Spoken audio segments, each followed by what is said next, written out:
깊어가는 겨울, 산중 작은 남자의 아침을 풍경 소리가 깨웁니다.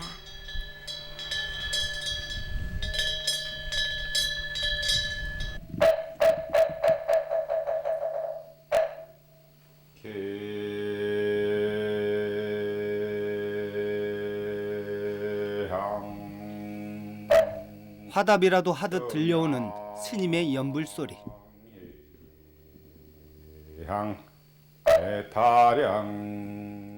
산중의 정막을 벗삼아 구도의 길을 걷고 있는 석인도녀 스님입니다. 한 해 한 해 세월을 보낼 때마다 더욱더 간절해지는 구도의 길.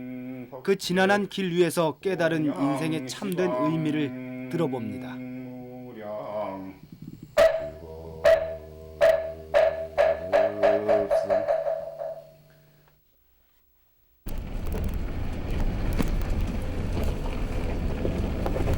전주시 근교에 자리한 용화산. 산속에 난 작은 길을 따라 한참을 올라가면 작은 암자 하나가 나타납니다. 시원한 풍광을 눈앞에 펼쳐두고 다소 곳이 서 있는 작은 절, 용화산 일출암입니다.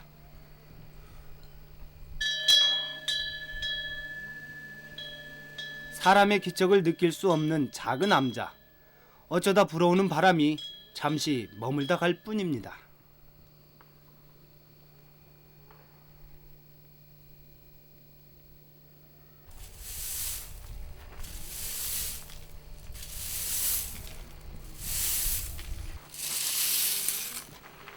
마음의 티끌을 쓸어내듯 아침마다 마당을 쓸어내는 주지스님. 동자승 하나 없이 이 절에서 혼자 살아온 게 벌써 23년째라고 합니다. 81년도에 순천 송강사에서 정진 마치고 조용한 절을 좀 찾았어요. 조용한 절을 찾다가 여기 진묵스님이 사신 곳이라 했고, 또 근래에 가장 그 도력이 높았던 분이 진묵스님이라는 그 일화가 많이 있어서 제가 이 절로 이제 한번 오게 됐었어요.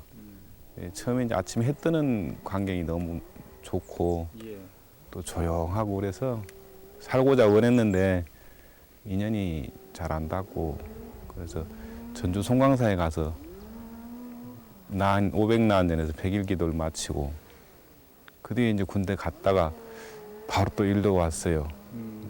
미련이 남아서. 그래서 여기서 한번 정진을 해보겠다 생각하고 85년도부터 산 것이죠. 한 20년이 좀 지났네요. 네.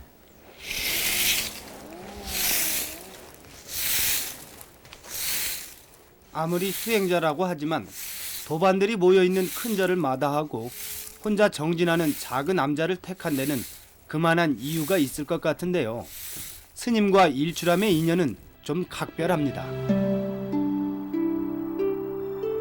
연해절과 다름없는 대웅보전. 불상을 모시고 예불을 드리는 곳인데 일출암 대웅보전에서는 좀 색다른 도구들이 눈에 띕니다.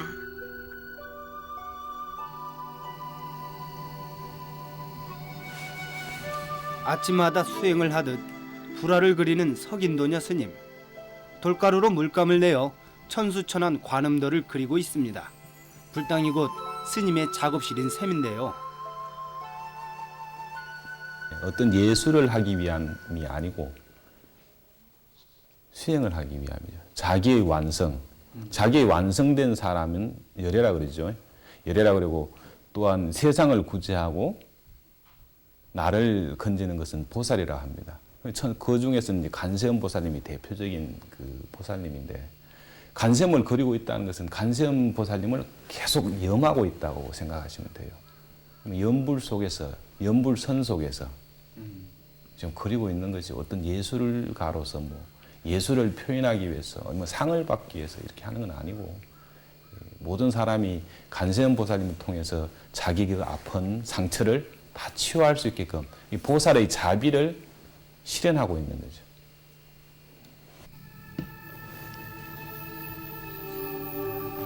그림이 곧 연불이요 수행이라고 말하는 석인도녀 스님. 혼자 생활하는 작은 암자를 택한 이유가 조금은 짐작이 가는데요. 불당을 작업실 삼아 그림을 그려온 지도 벌써 20회를 훌쩍 넘겼습니다. 따로 누구에게 사사를 한 것도 아니고 어깨너머로 익힌 재주를 수행으로 연결시킨 석인도녀 스님. 1000개의 손과 1000개의 얼굴을 하나하나 그리고 있다 보면 어느덧 무아지경의 경지에 다다릅니다. 불단 앞에 엎드려 예불을 하듯 불화를 그리는 석인도녀 스님. 그는 탱화를 그릴 줄 아는 몇 안 되는 승려 중에 한 사람입니다. 대구 동화사에는 300년 된 탱화를 그대로 모사해서 채색까지 했는데요. 그 정교한 솜씨를 보고 탱화장들도 깜짝 놀랄 정도입니다. 불심의 깊이만큼 예술의 높이도 높아지는 거겠죠.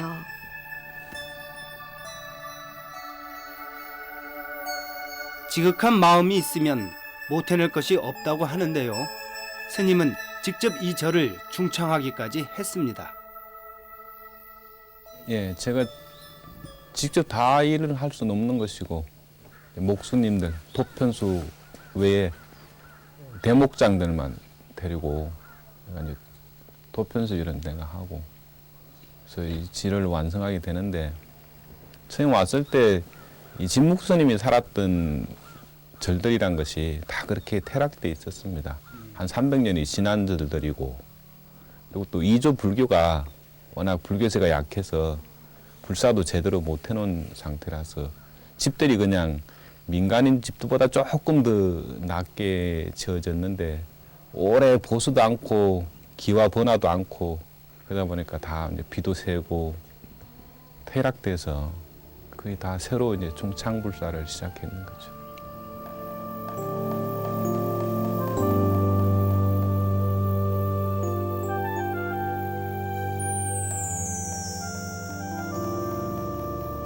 진묵대사가 수행한 절로 이름이 높았던 일추람. 신라 지장율사가 창건한 절이라고 하니 그 역사가 만만치 않은데요. 하지만 절의 명성을 듣고 이곳을 찾아왔을 때는 이미 무너질 대로 무너진 퇴락한 암자였습니다. 이 절을 다시 세운 사람이 바로 석인도녀 스님이죠. 스님으로 있었던 당숙의 영향으로 고등학교 때 출가를 결심한 석인도녀 스님. 이제 그에게 일출함은 때려야 뗄 수 없는 분신과도 같은 사찰이 됐습니다.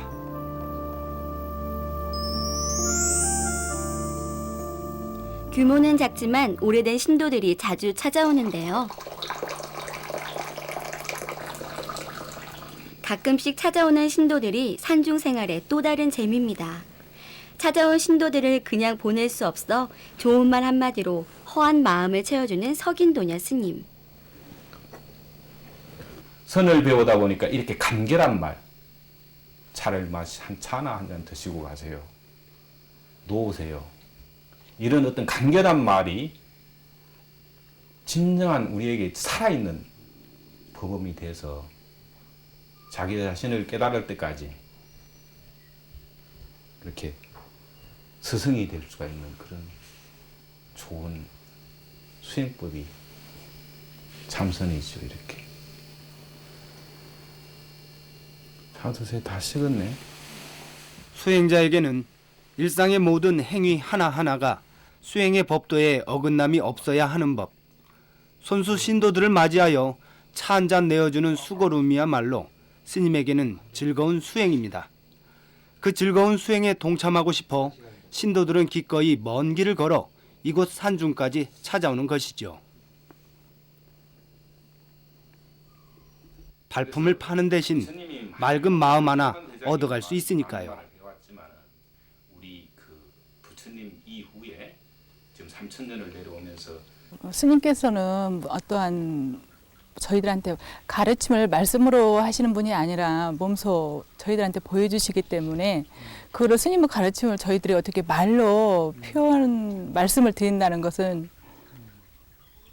좀 어렵고 그냥 스님의 그런 수행 과정에서 저희들이 보고 배우고 느끼는 것 같아요. 이 큰 사찰과 조그마한 암자들도 많이 수없이도 다녀봤지만 이 도량 같은 도량이 없더라. 또 스님 한 분, 스님으로서 도대체 이 모든 이 예술성을 가진 분이 또 이 전라북도뿐만이 아니라 전국을 다녀봐도 이런 분이 없더라. 하여튼 그런 면에서 예술적인 그런 값어치와 기도하는 그런 모습이 너무나 특이한 모습이 보였기 때문에 저 또한 이 절을 떠나지를 못하고 7년 동안 지금까지 몸을 담은 것입니다.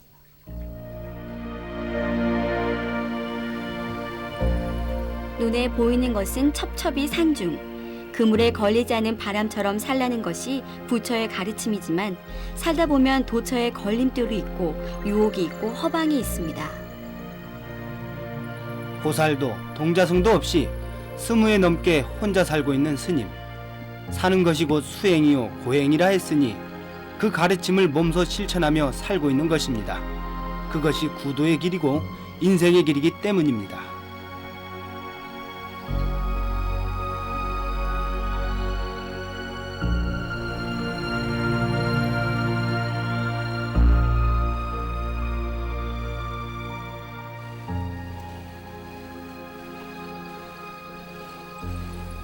세상에서 가장 마음대로 되지 않는 것이 자기의 마음이라 했습니다.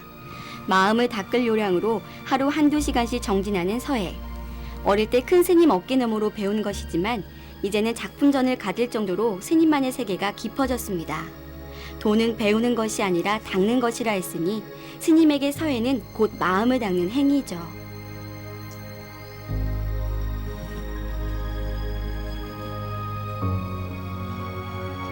부처란 깨달은 사람의 깨달음을 말하는 것인데, 과거의 부처님도 많이 계시지만 과거의 부처님은 과거의 부처님이고 또한 내 자신이 부처가 되기를 원하는 것이 과거의 부처님이잖아요.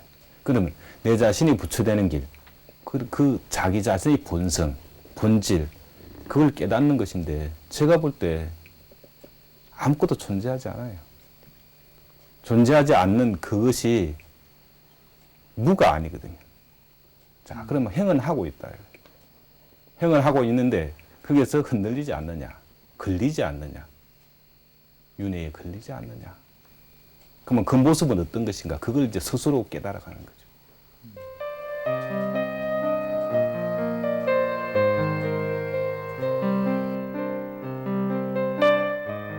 마음을 닦고 몸을 닦는 일로 20회를 살아온 스님.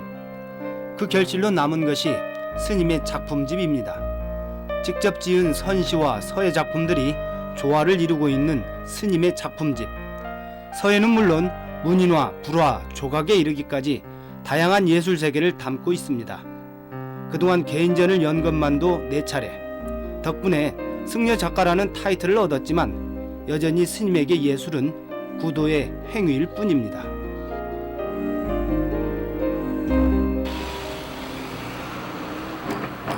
시내에는 스님의 또 다른 작업실이 있습니다. 그림은 불당에서도 그릴 수 있지만 도예 작업은 과정이 번거로워서 별도의 작업실을 마련한 것인데요. 새해에는 전시회를 열어볼 생각으로 물레질이 한창입니다. 작업할 때는 작업실로, 전시할 때는 갤러리로 쓰이는 이곳에서 스님의 또 다른 면모를 발견하게 되는데요. 스님의 주특기는 아무런 문양이 없는 막사발입니다. 직접 유약을 만들어 신비로운 빛을 내는데 성공했는데요. 그림하고 서예하는데도 바쁠 텐데 도자기까지 구워내는 이유는 뭘까요? 사발은 부처님께 공양을 올리는 그릇이고 예로부터 성녀가 만들어 왔어요. 성녀가 만들어 왔고 또한 무심의 경지에 이런 성녀가 만들어 왔어요. 그래서 제가 도예방을 16난을 하게 되고 사리기를 도자기로 하게 되고 이러다 보니까 이 흙과 유약은 기본 있는 것이고 또한 다도에도 필요하고 또한 나도 또한 다른 타인에게 줄 수 있는 그런 형태, 수행자의 형태, 또한 이 그릇으로 부처님께 공양도 올릴 수 있는 그런 모습, 그런 모습이 좋고 또한 내가 흙과 하나이고 내가 불과 하나이고 내가 물과 하나이고 또한 바람과 하나이기 때문에 부처님은 지수화풍이 이 인간이라고 그랬거든요. 이 하나인 고로 내가 깨달음을 얻고 나서 친하게 지내는 것이 이 흙입니다. 내가 또 또한 흙으로 돌아가야 되니까. 그래서 이 흙을 만지고 흙을 만지면서도 유독 사발을 많이 하고 있습니다.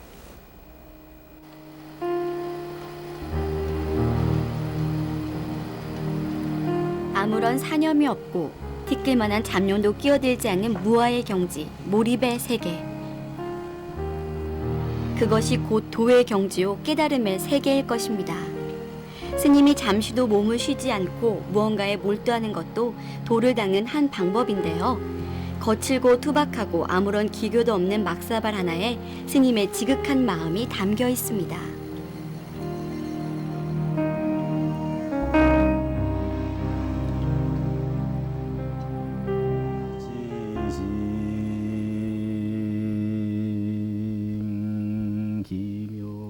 오후가 되면 다시 일출함으로 돌아오는 석인도녀 스님.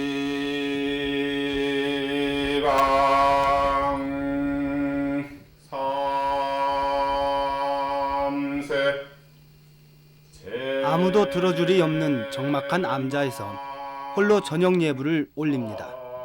절대적인 고독 속에서 수많은 중생들을 생각하는 것이 수행자의 길이요 삶입니다. 자신의 몸을 가장 낮게 낮추고 자신의 마음을 가장 높게 바칠 때 비로소 수행의 길도 완성되는 것이겠죠.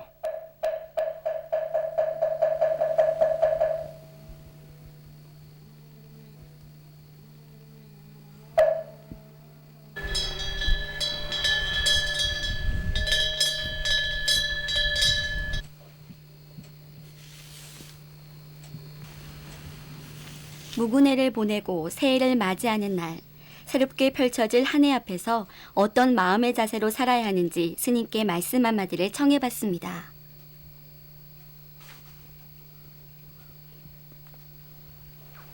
무상위진이라는 글귀는 내 마음에 어떤 형상을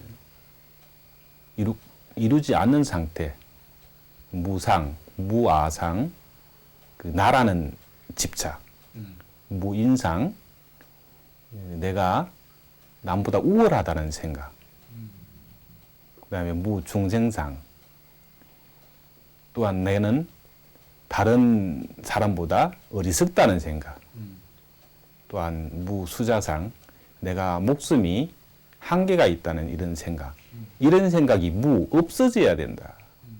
없음으로부터 내 형태를, 형성된 이런 형태를 깨어버리고 새로운 가능성이 있는 한 인간으로, 그런 시각으로 올 한 해를 보고 열심히 살아가자는 것이죠.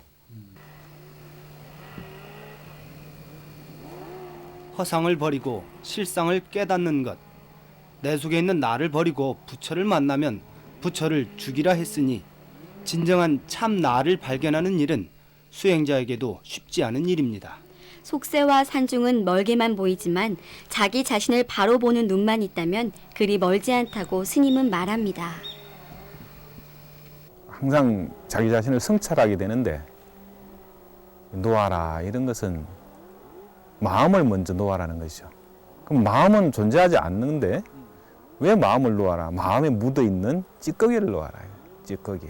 우리는 그 건면하면서 벌어들이는 물질들, 이런 것들을 갖다가 찌꺼기라고 표현하거든요. 티끌.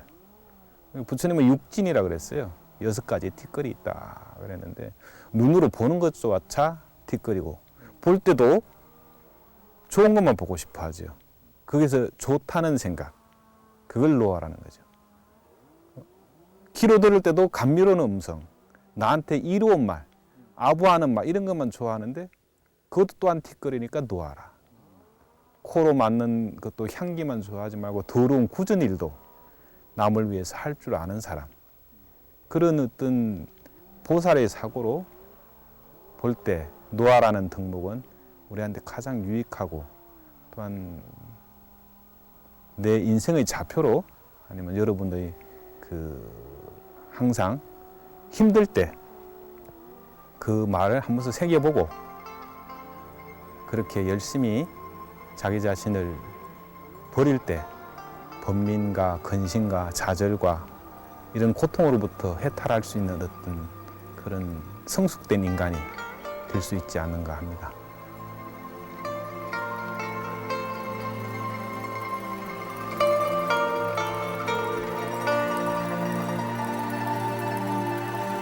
세상사 모든 고통도 번뇌도 다 자기 자신에게서 비롯됩니다. 무거운 나를 놓아버리고 가벼운 걸음으로 새해를 맞이하는 일, 그것이 지금 우리에게 필요한 인생의 지혜가 아닐까요?